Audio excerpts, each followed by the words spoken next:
السلام عليكم ورحمة الله وبركاته. أهلا وسهلا بكم في مطبخ أكلات زمان. وحشتوني كتير كتير. النهاردة إن شاء الله هنعمل مع بعض صينية رقاق باللحمة المفرومة، بس هتطلع معاكي عظمة. تعالوا كده نسمي الله وأقولك عملتها إزاي. معلقتين كبار من السمنة، وأول ما السمنة سخنت جبت 4 بصلات ضربتهم في الكبة، أخدت نصهم والنص التاني خليته على جنب، هقولك هعمل بيه إيه.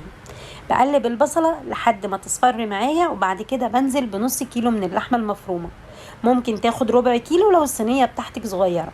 بقلب اللحمة لحد ما لونها يتغير وتنزل كل المية اللي فيها، وبعد كده بنزل ببقية البصل. التركة دي بتفرق جدا جدا في طعم العصاج، بتخلي كده العصاج طعم حلو. البصل الني مع العصاج بعد ما استوى بتفرق جدا جدا. حطيت البهار من كل حاجة، معلقة من الفلفل الأسمر، حبهان، مستكة، ورق لوري مطحون، وظبطت الملح. وآخر حاجة حطيت ال7 بهارات. بقلب البهار مع العصاج علشان كله كده ياخد من طعم بعضه، وكده العصاج اللهم بارك بقى جاهز معايا، تحفة مفلفل وريحته كانت هايلة. معايا كوبايتين من الشوربة وكوباية من اللبن. طبعا الشوربة انا مظبطة مع الملح بتاعها والبهار بتاعها، وحطيت مكعب مرق دجاج ممكن تستغني عنه. لازم الشوربة واللبن يكونوا سخنين جدا. وحطيت كمان معلقة كبيرة من البيكنج باودر علشان بيخلي صينية الرقاق مورقة. الصينية اللي معايا بحط 3 من تحت، 3 رقاقات من تحت و3 من فوق. بجيب الرقاق وابله كده زي ما انت شايفة. وطبعا الصينية انا دهناها دهنة محترمة من السمنة، وبحط الرقاقة، وبين كل رقاقة ورقاقة لازم ادهن سمنة عشان يطلع معاكي مورق وحلو. هكرر كده لحد ما اخلص الطبقة الاولانية. بعد كده بنزل باللحمة المفرومة وافردها كويس، واهم حاجة اللي انت تضغطي بكف ايديكي علشان اللحمة تثبت على الرقاق.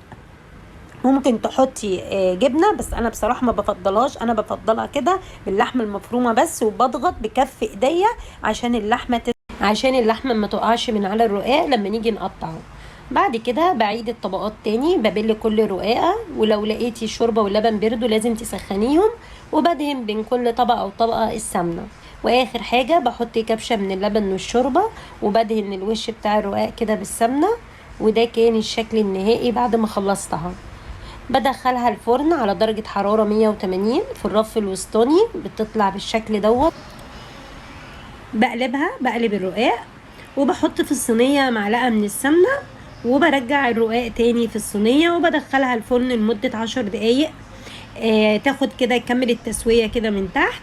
وبعد كده بتطلع. ده كان الشكل النهائي بتاعها. خطيرة خطيرة خطيرة. بغطيها لو انت بتحبيها كريسبي من بره وطرية من جوه، لكن لو بتحبيها كريسبي ما تغطيهاش.